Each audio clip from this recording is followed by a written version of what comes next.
কাহিনীগুলি করলো।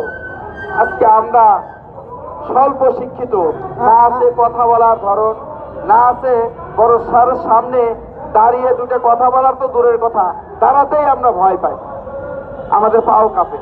কিন্তু সেই পরিবেশে আমরা স্যারদের কাছে যে যখন এইসব দাবি দেওয়ার কথা বলতে চাই, তারা বলার পরিবেশই করে দেন না।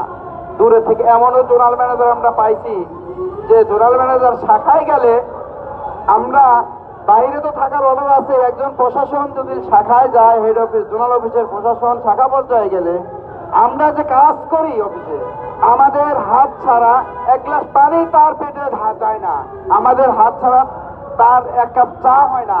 সেই ব্যক্তিদের মিটিং এ বলে এদেরকে, এরা যেন বাইরে থাকে, চোখের সামনে যাতে না থাকে।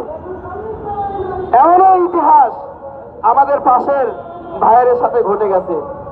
খাওয়া দাওয়া করানোর জন্য কি থালা বাসন এই সেই হাবি জাবি পরিষ্কার করার জন্য এক জায়গা থেকে নিয়ে অফিসের সামনে দিয়া পার হতে লাগছে। এটা জোনাল ম্যানেজারের চোখে পড়াতে ওকে জন্য উদ্ধার করে, ওকে কিন্তু পরের দিনে ওর বদলে, মানে দেখতে শুনতে পারে না। তো এই তো অবস্থা আমাদের, দুঃখের কথা বলার শেষ নাই। আজকে আমরা গ্রামীণ ব্যাংকের চতুর্থ শ্রেণী কর্মচারী এক একজন 15 বছর, 20 বছর, 30 বছর যাবত এই দৈনিক ভিত্তিক কাজের পোস্টে চাকরি করে আমাদের নাই কত সন্তোষজনক বেতন, নাই বোনাস। বোনাস বলতে 2 ঈদে 2টা অর্থ দেওয়া হয়, সেটাকে নাম দিচ্ছে আর্থিক সহায়তা। আপনারাই জানেন আর্থিক সহায়তা কাকে দেওয়া হয়।